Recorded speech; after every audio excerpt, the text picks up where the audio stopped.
الحمد لله رب العالمين، والصلاة والسلام على أشرف الأنبياء والمرسلين وعلى آله وأصحابه أجمعين، أما بعد، فأعوذ بالله من الشيطان الرجيم. بسم الله الرحمن الرحيم. إن الله وملائكته يصلون على النبي يا أيها الذين آمنوا صلوا عليه وسلموا تسليما. صلى الله على سيدنا محمد وآله وأصحابه وسلم. صلى الله على سيدنا محمد وآله وأصحابه وسلم. صلى الله على سيدنا محمد وآله وأصحابه وسلم. رب اشرح لي صدري ويسر لي أمري واحلل عقدة من لساني يفقهوا قولي. سبحانك لا علم لنا إلا ما علمتنا إنك أنت العليم الحكيم. সম্মানিত উলামায়ে কিরাম, পিতৃ সমতুল্য দাড়িপাখা মুরব্বিয়ানে আযম, অত্র এলাকার সর্বস্তরের ভাই বন্ধুগণ, সম্মানিত মুসল্লিয়ানে কিরাম, মুরব্বিয়ানে আযম, রব্বুল আলামিনের দরবারে শুকর আদায় করছি যে মহান রব্বুল ইজ্জত আজকের এই মোবারকময় দিনে সাইয়্যিদুল আইয়াম ইয়াউমুল জুমা পূর্ববর্তী এই আলোচনায় আমাদেরকে খুতবার বিষয়বস্তু নিয়ে সংক্ষিপ্ত এই আলোচনায় অংশগ্রহণ করার সুযোগ দিয়েছেন। সে রব্বুল আলামিনের দরবারে শুকর আদায় করে প্রাণ খুলে মুহাব্বতের সাথে বলি আলহামদুলিল্লাহ। লক্ষ কোটি তার চেয়ে অধিক দরুদ সালামের হাদিয়া আল্লাহ তাআলা রাহমাতুল লিল আলামিন প্রিয় নবী মুহাম্মদ রাসূলুল্লাহ সাল্লাল্লাহু আলাইহি ওয়াসাল্লামের নূরানি কদম মুবারকে পৌঁছে দিন। সকলে বলি আল্লাহুম্মা আমিন। প্রিয় হাজিরিন, আজকে যুলকাদা, যুলহজ্জা এগুলি হচ্ছে হজের মাস এবং কোরবানির পূর্বের এই গুরুত্বপূর্ণ মাসসমূহে হজ এবং কোরবানি নিয়ে আলোচনা করার চেষ্টা করব আমরা ইনশাআল্লাহ তাআলা। আজকে হজের প্রাথমিক কিছু গুরুত্ব তাৎপর্য নিয়ে আলোচনা করার চেষ্টা করব ইনশাআল্লাহ তাআলা। আল্লাহ তাআলা এই সংক্ষিপ্ত পরিসরের আলোচনাকে ইখলাসের সাথে করার বোঝা আমাদের প্রাত্যহিক জীবনে আমল করার তৌফিক দান করুন। সকলে বলি আল্লাহুম্মা আমিন। প্রিয় হাজিরিন, হজ এটি একটি ইবাদত, এটি একটি শারীরিক এবং আর্থিক ইবাদত। যে ইবাদতে একদিকে শরীরের পরিশ্রম হয় এবং অর্থের খরচ হয়। ইসলামের অন্যতম একটি স্তম্ভ আরকানুল ইসলাম। ইসলামের মূল 5টি স্তম্ভ। ইসলামের কয়টি স্তম্ভ? 5টি। এই যে মসজিদ দাঁড়িয়ে আছে, একটি টেবিল দাঁড়িয়ে আছে, প্রত্যেকটি বস্তু যেগুলি এভাবে দাঁড়িয়ে আছে এগুলির কিছু স্তম্ভ আছে, পিলার আছে, মূল ভিত্তি আছে। ইসলামেরও মূল ভিত্তি আছে। ইসলামের মূল ভিত্তির স্তম্ভ হচ্ছে 5টি। কয়টি? 5টি। এগুলিকে বলা হয় আরকানুল ইসলাম, ইসলামের আরকান। এখান থেকে একটি গুরুত্বপূর্ণ আরকান হচ্ছে রুকন, হচ্ছে হজ। এই 5টি স্তম্ভ এগুলি কি? রাসূলুল্লাহ সাল্লাল্লাহু আলাইহি ওয়াসাল্লাম ইরশাদ করছেন, قال رسول الله صلى الله عليه وسلم بني الإسلام على 5: شهادة أن لا إله إلا الله وأن محمدا رسول الله وإقام الصلاة وإيتاء الزكاة وصوم رمضان والحج মান ইসতাতাআ ইলাইহি সাবিলা। প্রিয় রাসূল সাল্লাল্লাহু আলাইহি ওয়াসাল্লাম ইরশাদ করলেন, ইসলামের 5টি স্তম্ভ। এক নম্বর স্তম্ভ হলো, এক নম্বর রুকুন হলো শাহাদাতু আল্লা ইলাহা ইল্লাল্লাহ ওয়া আন্না মুহাম্মাদান রাসূলুল্লাহ। এক নম্বর ঈমান হলো, ঈমানের রুকন হলো, ইসলামের রুকন হলো সাক্ষ্য দেওয়া আল্লাহ ছাড়া আর কোনো ইলাহ নাই এবং মুহাম্মদ রাসূলুল্লাহ সাল্লাল্লাহু আলাইহি ওয়াসাল্লাম আল্লাহর রাসূল। এটি হচ্ছে ইসলামের প্রথম স্তম্ভ, এক নাম্বার। এটি হচ্ছে ঈমানের প্রথম, সাক্ষ্য দেওয়া আল্লাহ ছাড়া আর কোনো ইলাহ নাই এবং রাসূলুল্লাহ সাল্লাল্লাহু আলাইহি ওয়াসাল্লাম মুহাম্মদ আল্লাহর রাসূল। আল্লাহ ছাড়া আর কোনো ইলাহ নাই, এটি সাক্ষ্য দেওয়া মানে তৎকালীন সময়ে বাইতুল্লাহ শরীফের ভিতরে প্রায় 360টি মূর্তি তারা সেখানে রাখত, রেখে সেখানে লাত, মানাত, উজ্জাত বড় বড় মূর্তিগুলির নাম তারা সেভাবে রাখত। এভাবে রাখার পরে এক একটি মূর্তিকে তারা এক একটি উৎসের ক্ষমতাধর উৎস হিসেবে, ক্ষমতাশালী হিসেবে তারা চিহ্নিত করত এবং সেভাবে তারা সেগুলির মূর্তিগুলির পূজা অর্চনা করত। অর্থাৎ তারা তাদের রিজিকের মালিক, মৃত্যুর মালিক, জীবনের মালিক, জ্ঞানের মালিক, সম্পদের মালিক, সন্তান সন্ততির মালিক, এইভাবে এক একটি মূর্তিকে তারা সেভাবে সাব্যস্ত করত। সেই সময়ে আল্লাহ এই দিন এসে বলছে, না, সমস্ত কিছুর একচ্ছত্র মালিক শুধুমাত্র কে? রিজিক, হায়াত, ভোগ, জীবন, মৃত্যু, আসমান, জমিন, গ্রহ, নক্ষত্র, সমস্ত কিছুর স্রষ্টা, মানব, দানব, জিন, ফেরেশতা, সমস্ত কিছুর ফেরেশতা, সমস্ত কিছুর মালিক, সমস্ত কিছুর একচ্ছত্র অধিপতি, স্রষ্টা। তিনি এই সমস্ত মূর্তি নয়, তিনি হচ্ছেন একজন। তিনি কে? লা ইলাহা ইল্লাল্লাহ। এবং পাশাপাশি সাক্ষ্য দেওয়া ওয়া আন্না মুহাম্মাদান রাসূলুল্লাহ, মুহাম্মদ সাল্লাল্লাহু আলাইহি সাল্লাম আল্লাহর রাসূল। এক। দুই, এটি সাক্ষ্য দেওয়া, তখন সেই ঈমানের একটি স্তম্ভ তিনি কি করলেন? গ্রহণ করলেন। এক। দুই, ওয়া ইকামুস সালাত। ঈমানে প্রবেশ করার পরে যখনই তিনি ঈমানে প্রবেশ করলেন, ইসলামে প্রবেশ করলেন, তার উপরে 5 ওয়াক্ত নামাজ ফরজ করলেন। প্রত্যেক বালেগ, বালেগা, প্রাপ্তবয়স্ক নারী পুরুষ তাদের সকলের জন্য মৃত্যুর আগ পর্যন্ত 5 ওয়াক্ত নামাজকে ফরজ করে দিয়েছেন কে? সে নামাজ পড়বে, আদায় করবে এবং সে তার পরিবারে, সমাজে, রাষ্ট্রে সে নামাজ প্রতিষ্ঠা করবে। এটি হচ্ছে দ্বিতীয় স্তম্ভ। পুরুষের জন্যে কোনো ছাড় নেই। অসুস্থতা, রোগ, বালা, মুসিবত, বিপদ আপদ সর্বাবস্থা সে বসে পড়বে, দাঁড়িয়ে পড়বে, বসে পড়বে, শুয়ে পড়বে, ইশারা করে পড়বে। শুধুমাত্র মা জাতির জন্যে তাদের পিরিয়ডকালীন সময়ে এই নামাজকে আল্লাহ তাআলা মওকুফ করে দিয়েছে। এটির কাজা নাই, কাজা দিতে হবে না। সুবহানাল্লাহি ওয়া বিহামদিহি। যে মাদের যে নির্দিষ্ট একটি সময় চলে, পিরিয়ডের এই সময় ছাড়া প্রত্যেক নারী পুরুষের জন্যে সর্বাবস্থায় 5 ওয়াক্ত নামাজকে ফরজ করে দিলেন কে? এরপরে ওয়াইতাউজ যাকাত, যাকাত দেওয়া। যখন তার কাছে নেসাব পরিমাণ সম্পদের মালিক হবেন, সেখান থেকে সেই সম্পদের 2.5% হিসাব করে আল্লাহর হস্তে দিয়ে দেওয়া, আল্লাহর জন্যে দিয়ে দেওয়া। এটি দ্বিতীয়। তৃতীয়, এরপরে ওয়াসাউমি রমাদান, রমাদানুল মুবারকের 30টি রোজা রাখা। প্রত্যেক নারী পুরুষের বালেগ, বালেগা প্রত্যেক নারী পুরুষের উপরে 30টি রোজা রাখাকে ফরজ করে দিলেন আল্লাহ। এটি ইসলামের আরেকটি গুরুত্বপূর্ণ স্তম্ভ। এক্ষেত্রে নারীদের ব্যাপারে তারা তাদের পিরিয়ডকালীন সময়ে রোজা ছেড়ে দেবেন, কিন্তু এই রোজা পরে রেখে দিতে হবে।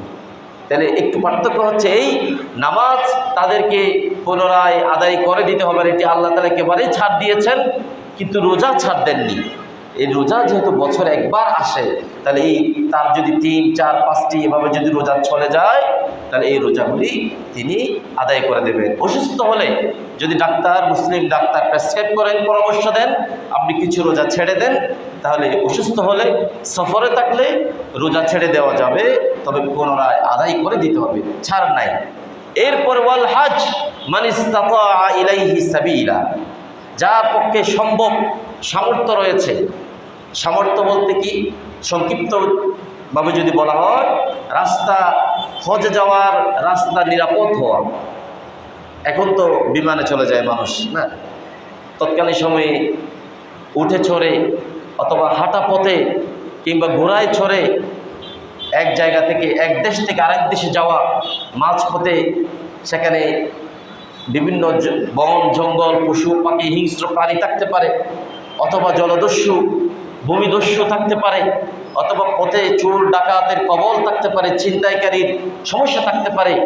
এ সমস্ত বিষয় যদি সে তার রাস্তা, পথকে যদি নিরাপদ মনে করে এবং তার কাছে যদি যে হজে যাওয়া আসা, সেখানে ব্যয় করা এবং তিনি ফিরে আসা পর্যন্ত তার পরিবারের ব্যয়ভার বহন করার সেই সমপরিমাণ অর্থ যদি তার কাছে থাকে, তার উপর হজকে ফরজ করা হলো, তাকে হজে যেতে হবে।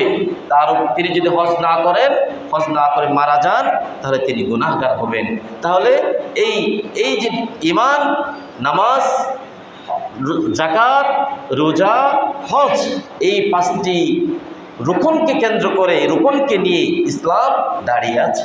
কেউ যদি ঈমান আনলেন, নামাজ পড়লেন, যাকাত দিলেন না, হজ করলেন, রোজাও রাখলেন, অর্থাৎ কেউ যদি একটি রুকনকে ছেড়ে দেন, তাহলে তিনি ইসলামে পরিপূর্ণ প্রবেশ করতে পারবেন না। আল্লাহ তাআলা আমাদের সকলকে বোঝার তৌফিক দান করে। সকলে বলি আল্লাহুম্মা আমিন। প্রিয় হাজিরিন, হজ এটি আল্লাহর জন্যে, আল্লাহর ঘরের এই তাওয়াফ করা, আল্লাহর ঘরের মেহমান হয়ে যাওয়া, যার পক্ষে সম্ভাবনা রয়েছে এবং সামর্থ্য রয়েছে। আল্লাহ তাআলা অন্য জায়গায় বললেন, ওয়ালিল্লাহি আলান নাস হিজ্জুল বাইতি মান ইসতাতা ইলাইহি সাবিলা ওয়া মান কাফারা ফাইন্নাল্লাহা গনিয়্যুন আনিল আলামিন।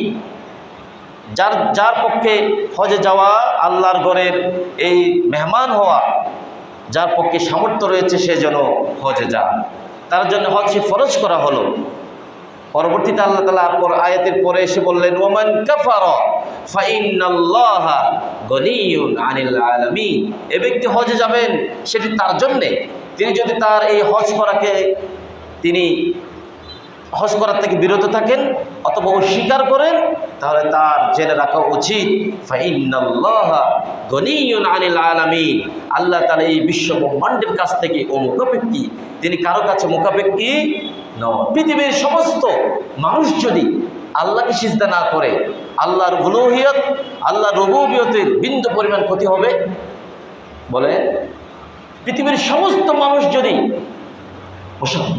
মুসলমান হয়ে যায়, সকলেই যদি আল্লাহকে সিজদা করে, সকলেই যদি ইমানদার হয়ে যায়, তাহলে আল্লাহর উলুহিয়ত, আল্লাহর রুবুবিয়ত, আল্লাহর যে মর্যাদা, সেখানে বিন্দু পরিমাণ কি বাড়বে? বাড়বে না। তাহলে এই ইবাদত, এগুলি মূলত আল্লাহর জন্যে। এটি অর্থ হচ্ছে এগুলি আমাদের জন্যে, আল্লাহর সন্তুষ্টির জন্য। এগুলির মাধ্যমে তখন অনেকে মনে করতো, হ্যাঁ, কাফেরদের ভিতরে আমরা নামাজ পড়লাম, আমরা যাকাত দিলাম, আমরা হজ করলাম, আমরা ভালো কাজগুলি করলাম, আমরা তো ইসলামের কল্যাণ করে দিলাম, আল্লাহর জন্য কল্যাণ করলাম, হে নবী আপনার জন্য কল্যাণ করলাম। আল্লাহ তাআলা বললেন, নয়, ফাইন্নাল্লাহা গনিয়্যুন আনিল আলামিন। আল্লাহ তাআলা পৃথিবীর মানুষের ইবাদতের জন্য তিনি মুখাপেক্ষী নন। হাজিরিন, হজ করলে, হজ যাদের উপরে ফরজ হলো, রাসূলুল্লাহ সাল্লাল্লাহু আলাইহি ওয়াসাল্লাম ইরশাদ করেছেন, সে যেন দেরি না করে। অনেকেই অলসতা করেন, অথবা অনেকে বলেন ব্যবসা বাণিজ্য আর একটু গুছি, ছেলে মেয়েদেরকে আর একটু রিল্যাক্স করে দেই, অথবা আমি আর একটু সময় নিই। রাসূলুল্লাহ সাল্লাল্লাহু আলাইহি ওয়াসাল্লাম ইরশাদ করলেন, যার উপরে হজ ফরজ হলো, সামর্থ্য থাকলো, সে যেন তাড়াতাড়ি হজ করে ফেলে। কারণ সে হয়তো অসুস্থ হয়ে যেতে পারে, অথবা তার যানবাহন সমস্যা হতে পারে, অথবা তার জীবনে অন্য কোনো সমস্যা চলে আসতে পারে। রাসূলুল্লাহ সাল্লাল্লাহু আলাইহি ওয়াসাল্লাম ইরশাদ করলেন, ক্বালা রাসূলুল্লাহ সাল্লাল্লাহু আলাইহি ওয়াসাল্লাম, মান আরাদাল হজ্জ ফালইতাআজ্জাল ফাইন্নাহু ক্বাদ ইয়ামরিদুল মারিদ وتضل الضالة وتعرض الحاجة। মুসনাদ আহমদ আলাইহি রহমাহ। আল্লাহ রাসূল সাল্লাল্লাহু আলাইহি ওয়াসাল্লাম ইরশাদ করেন, যে ব্যক্তি হজের জন্য ইরাদা করলেন, যে ব্যক্তি হজের জন্য ইচ্ছা পোষণ করলেন, তিনি যেন তাড়াতাড়ি হজ করে নেন। কারণ হতে পারে তিনি অসুস্থ হয়ে যাবেন, কিংবা তার যানবাহন সমস্যা হয়ে যাবে, তার পথে সমস্যা হবে, অথবা জীবনে অন্য কোনো সমস্যা চলে আসতে পারে, হাজাত চলে আসতে পারে। সমস্যা চলে আসার আগেই, অসুস্থতা চলে আসার আগেই, কোনো ধরনের প্রয়োজনীয়তা চলে আসার আগেই যেন তিনি হজ করে নেন, যেন তিনি তাড়াতাড়ি হজ করে ফেলেন। অন্য জায়গায় তিনি বলেছেন, তাআজ্জালু ইলাল হজ ইয়ানিল ফারিযা লা ইয়াদরি মা ইয়ারিদু লাহু। রাসূলুল্লাহ সাল্লাল্লাহু আলাইহি ওয়াসাল্লাম বললেন, ফাইন্না আহাদাকুম লা ইয়াদরি মা ইয়ারিদু লাহু। রাসূলুল্লাহ সাল্লাল্লাহু আলাইহি ওয়াসাল্লাম ইরশাদ করলেন, তোমরা তাড়াতাড়ি হজ করে ফেলো। কারণ অর্থাৎ এই ফরজ হজ তাড়াতাড়ি করে নাও, যার সময় হয়েছে, সামর্থ্য হয়েছে। কারণ ফাইন্না আহাদাকুম লা ইয়াদরি, কারণ তোমাদের ভিতরে কেউ জানে না কার কোন সময়ে কি সমস্যা চলে আসে। আজকে ভালো, আজকে সুস্থ, আগামীকাল সুস্থ নাও হতে পারে। আজকে কোনো সমস্যা নেই, আগামীকাল সমস্যা থাকবে না এমন নাও হতে পারে। অতএব যখনই হজের সময়, হজের সামর্থ্য আসবে, হজের সুযোগ আসবে, তিনি ইচ্ছাও করবেন, তিনি যেন তাড়াতাড়ি হজ করে ফেলেন। এটি রাসূলুল্লাহ সাল্লাল্লাহু আলাইহি ওয়াসাল্লাম উম্মতকে কি করেছেন? উৎসাহ দিয়েছেন এবং সতর্ক করেছেন। প্রিয় হাজিরিন, হজ মাসের, বছরের সব সময় করা যায় না। হজের জন্য নির্দিষ্ট সময় আছে। উমরা সব সময় করা যায়, উমরা। কিন্তু হজ যে ফরজ ইবাদত, যে এই হজ, এটির জন্য নির্দিষ্ট সময় আছে, মাস আছে।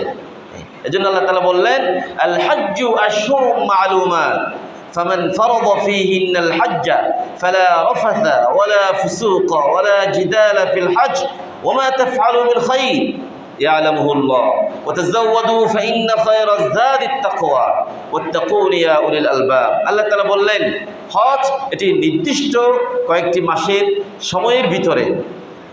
ফামান ফারাদা ফীহিন্নাল হজ্জ, যে ব্যক্তি হজে যাবেন, তিনি তাদের তিনটি কাজ না করার ব্যাপারে কথা এসেছে কোরআনে কারিমে। আল্লাহ তাআলা বললেন, ফালা রাফাথা, কোনো প্রকার অশ্লীলতায় তিনি জড়াতে পারবেন না ইহরাম বাঁধার পরে। ওয়ালা ফুসুকা, কোনো প্রকার গুনাহে লিপ্ত হতে পারবেন না। ওয়ালা জিদালা, কোনো প্রকার ঝগড়া ঝাঁটি, মত পার্থক্য, তর্ক বিতর্ক, কথা কাটাকাটি, এই সমস্ত কিছু থেকে নিজেকে হেফাজত রাখতে হবে। একজন মানুষ যখন ইহরাম পরবেন, আমরা সামনে ইনশাআল্লাহ আরও বিশদ আলোচনা করব। ইহরামের যেই কাপড়, যখন তিনি সেলাইবিহীন দুটি কাপড় পরিধান করবেন, এই কাপড় ইহরাম, এটি হচ্ছে এই ইহরাম পরার পরে তার কাছে, তার জন্য যে হালাল অনেকগুলি বিষয় ছিল, এগুলিকেও ইহরাম বাঁধার পরে হারাম করে দেন আল্লাহ তাআলা। সেই সময় উদাহরণস্বরূপ, সেখানে আপনি ইহরাম বাঁধার পরে আপনার স্ত্রী, তার সাথে আপনি স্বাভাবিকভাবে যেভাবে ইহরামের পূর্বে থাকতেন, সময় কাটাতেন, সেভাবে জেমা, অতি, সহবাস এগুলি করা যাবে না। অথচ তিনি আপনার হালাল স্ত্রী। তাহলে অনুরূপভাবে কোনো প্রকার ঝগড়াঝাটি, অশ্লীলতা, অপাচার, কোনো প্রকার গুনাহে হজের সময় লিপ্ত হওয়া যাবে না। এরপর আল্লাহ তাআলা বললেন, ওমা তাফআলু মিন খায়র ইয়ালামুহুল্লাহ, হজে গিয়ে এগুলির থেকে যারা বেঁচে থেকে কল্যাণের কাজগুলি করবেন, তাদের প্রত্যেকটি কাজের ব্যাপারে খবর রাখেন কে? ইয়ালামুহুল্লাহ, জানেন আল্লাহ। ওয়া তাযাওয়াদু, আল্লাহ তাআলা বললেন, তোমরা হজ করার সময় পাথেয় নিয়ে যাও, পাথেয় সংগ্রহ করো। ফাইন্না খায়রাজ যাদি, সমস্ত পাথেয় থেকে উত্তম পাথেয় হচ্ছে আত-তাকওয়া, তাকওয়ার পাথেয় তোমরা গ্রহণ করো। ওয়াত্তাকুন ইয়া উলিল আলবাব, হে জ্ঞানবান, হে বুদ্ধিমান লোকজন, হে জ্ঞান সম্পন্ন, বুদ্ধি সম্পন্ন লোকেরা, তোমরা আল্লাহকে ভয় করো, আল্লাহর এই পথকে তোমরা গ্রহণ করো। হাজিরিন, এই আয়াতগুলি আজকের এই সময়ে এসে আমাদের জন্য কত গুরুত্বপূর্ণ। আজকে আমরা আফসোসের সাথে বলি, হজে গেলেন লক্ষ লক্ষ টাকা। এখন তো হজ করা অনেক টাকার ব্যাপার। প্রায় একজন মানুষের জন্য বাংলাদেশের গভর্নমেন্টের খরচ সহ, সৌদি আরবের গভর্নমেন্টের খরচ সহ মিনিমাম 10 লক্ষ টাকা লাগে নাকি? আপনার এজেন্সি, আসা যাওয়া, টিকিট, বিমান খরচ, ওখানে হোটেল, থাকা, খাবার, আরও যা যা খরচ আছে, প্রায় 10 লক্ষ টাকা বাজেট করা লাগে। 10 লক্ষ টাকা কম? তাহলে এত টাকা খরচ করে, বিশাল বিশাল একটি টাকা খরচ করে হজে যাওয়ার পরে আজকে তথ্য প্রযুক্তির মাধ্যমে, সামাজিক যোগাযোগের মাধ্যমে আমরা দেখছি কাবা শরীফের সামনে বসে মোবাইলে গেমস খেলছে। নাউজুবিল্লাহ বলবেন না? আল্লাহু আকবার। তিনি তাহলে এই হজকে জাস্ট একটি ট্যুর অথবা পর্যটনের মতো একটি এলাকা মনে করে সেটাকে একটি শুধুমাত্র সফর করা, এটি মনে করা আর আল্লাহ সন্তুষ্টির জন্য হজ করা পার্থক্য আছে। এটি যদি না থাকতো, আল্লাহ তাআলা আজ থেকে 1000 বছর পূর্বে সেখানে আল্লাহ তাআলা বলতেন না ওয়াতাযাওয়াদু ফাইন্না খায়রাজ যাদিত তাকওয়া, তোমরা তাকওয়ার পথে অবলম্বন করো। বান্দা, তোমার কিভাবে সম্ভব বাইতুল্লাহকে সামনে রেখে, যে বাইতুল্লাহকে মানুষ একবার দেখার জন্য পাগল প্রায় হয়ে যায়, সারা জীবন অর্থকে সে সঞ্চয় করে বাইতুল্লাহ যাওয়ার জন্য সে পাগল প্রায় হয়ে যায়, সেই বাইতুল্লাহতে গিয়ে কিভাবে মোবাইল নিয়ে আরও বিভিন্নভাবে সেখানে মানুষ সময় কাটাচ্ছে। আল্লাহ তাআলা আমাদের হেফাজত করুন, বলি আল্লাহুম্মা আমিন। প্রিয় হাজিরিন, হজ করলে কি হয়? হজ এটি ইবাদত, এটি রুকন আমরা মানলাম, কিন্তু হজ করলে কি হবে? এই দুইটি হাদিস শরীফ বলেই আমরা আমাদের আজকের আলোচনা শেষ করে দেব ইনশাআল্লাহ। রাসূলুল্লাহ সাল্লাল্লাহু আলাইহি ওয়াসাল্লাম বললেন, قال رسول الله صلى الله عليه وسلم من حج فلم يرفث ولم يفسق غفر له ما تقدم من ذنبه।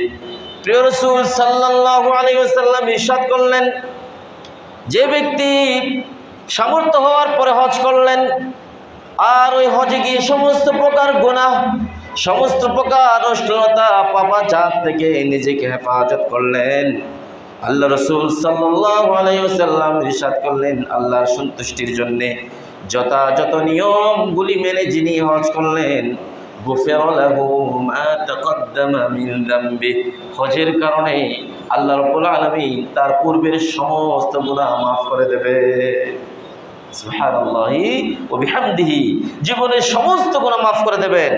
অন্য হাদিস শরীফে রাসূলুল্লাহ সাল্লাল্লাহু আলাইহি ওয়াসাল্লাম ইরশাদ করলেন, মান হাজ্জা ফালাম ইয়ারফুস ওয়া লাম ইয়াফসুক রাজা'a কায়াউমিন ওয়ালাদাতহু উম্মুহু আও কামা ক্বালা আলাইহিস সালাতু ওয়াস সালাম।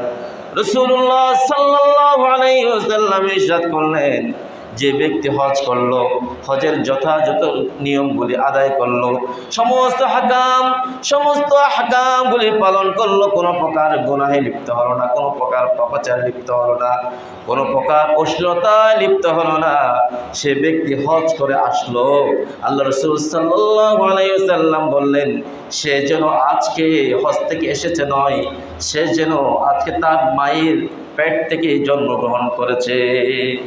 সুবহানাল্লাহি ওয়া বিহামদিহি, একজন মায়ের পেট থেকে ভূমিষ্ঠ হওয়া সন্তানের কি কোনো গুনাহ থাকে? মাসুম হয়ে যাওয়া। হজের যে বিধিবিধানগুলি আছে এগুলি পালন করার কারণে আল্লাহ তাআলা বান্দা জীবনের গুনাহগুলিকে এমনভাবে মাফ করে দেন যেন তিনি মায়ের পেট থেকে এইমাত্র ভূমিষ্ঠ হলেন। সুবহানাল্লাহি ওয়া বিহামদিহি, সুবহানাল্লাহিল আযীম। আল্লাহ তাআলা আমাদের প্রত্যেককে জীবনে একবার হলেও হজ আল্লাহর ঘরের মেহমান হওয়ার তৌফিক দান করে। সকলে বলি আল্লাহুম্মা আমিন। প্রিয় হাজিরিন, উমরা, হজের পাশাপাশি অনেকেই উমরা করেন। উমরা এটি রাসূলুল্লাহ সাল্লাল্লাহু আলাইহি ওয়াসাল্লাম বলেছেন, আল উমরাতু ইলাল উমরা লিমা বাই কাফারাতুন লিমা বাইনাহুমা ওয়াল হজ্জুল মাবরুর লাইসা লাহু জাযাউন ইল্লাল জান্নাহ। এক উমরা থেকে আরেক উমরা করা, যাদেরকে আল্লাহ তাআলা সামর্থ্য দিয়েছেন, তৌফিক দিয়েছেন, অনেকে জীবনে অনেকবার উমরা করেন, অথবা উমরা করা, এই উমরা করার কারণে দুই উমরা যদি কেউ করেন অথবা এই হজে গেলেন, সেখানে তার নির্দিষ্ট সময়ের পূর্বে পরে তিনি উমরা করলেন, রাসূলুল্লাহ সাল্লাল্লাহু আলাইহি ওয়াসাল্লাম বললেন, এক উমরা থেকে আরেক উমরার মাঝখানের সময় যে সময় থাকলো, এই সময়ের সমস্ত গুনাহগুলি আল্লাহ তাআলা মাফ করে দেবেন। ওয়াল হজ্জুল মাবরুর, আর যে হজকে আল্লাহ তাআলা কবুল করে নেবেন, এই হজের জাযা, এই হজের প্রতিদান একমাত্র জান্নাত। সুবহানাল্লাহ। আল্লাহ তাআলা আমাদেরকে আল হজ্জুল মাবরুর নসিব হওয়ার তৌফিক আল্লাহ তাআলা আমাদের সকলকে জীবনে একবার হলো হজ করার তৌফিক দান করে। সকলে বলি আল্লাহুম্মা আমিন। প্রিয় হাজিরিন, হজের বিষয়টি এমন যে অনেক টাকা পয়সা থাকলে, শরীর সুস্থ থাকলে যে হজ করতে পারবেন এমন নয়। অনেক সময় এরকম হয়, টাকা পয়সা অনেক সম্পদ আছে কিন্তু হজ নসিব হয়নি। আবার এমনও হয় তেমন টাকা পয়সা নেই, কোনো না কোনো মাধ্যমে টাকা পয়সা উপার্জন করে সঞ্চয় করে আল্লাহ তাআলা হয়তো হজের তৌফিক দিয়ে দিয়েছে, এমনও হয়। আল্লাহ তাআলা আমাদেরকে এই হজ উমরা, আল্লাহর ঘরের মেহমান হওয়া, রাসূলুল্লাহ সাল্লাল্লাহু আলাইহি ওয়াসাল্লামের রওজা মুবারকের মেহমান হওয়া, মসজিদ নববী, বাইতুল্লাহ শরীফের জিয়ারত আমাদের প্রত্যেককে জীবনে একবার হলো তৌফিক দান করে। সকল বলি আল্লাহুম্মা আমিন। এবং হজের মাধ্যমে যেই ফজিলত, যে মর্তবা, যে গুনাহ মাফের সুযোগ আল্লাহ তাআলা আমাদেরকে দান করুন। আল্লাহ তাআলা এই মুহূর্তে পুরো বিশ্ব থেকে, আমাদের বাংলাদেশ থেকে যে হজ্জাজে কেরাম আল্লাহর ঘরে মেহমান হচ্ছেন, সৌদি আরবে অলরেডি পৌঁছেছেন, এখন পৌঁছার পথে আছেন, আল্লাহ তাআলা পৃথিবীর সমস্ত হাজিদের, সমস্ত নারী পুরুষ হাজিদের সকলের পথ যাত্রা, শরীর সুস্থতা, সমস্ত কিছুকে আল্লাহ তাআলা নিরাপদ করুন, সকলকে সুস্থতা দান করুন। প্রত্যেককে আল্লাহ যেভাবে বলেছে সেভাবে হজ আদায় করে তার স্বদেশে ফিরে আসার তৌফিক দান করুন। সকলে বলি আল্লাহুম্মা আমিন। সে হুজ্জাজ কেরামদের তাদের রহমতের, তাদের দোয়ার মাধ্যমে, তাদের দোয়ার সাথে আল্লাহ তাআলা যেন আমাদেরকে শামিল করে নেন। সকলে বলি আল্লাহুম্মা আমিন। ওয়া আখিরু দাওয়ানা আলহামদুলিল্লাহি রাব্বিল আলামিন। আসসালামু আলাইকুম ওয়া রাহমাতুল্লাহি ওয়া বারাকাতুহু। সুবহানাকাল্লাহি ওয়া বিহামদিকা আশহাদু আল্লা ইলাহা ইল্লা আনতা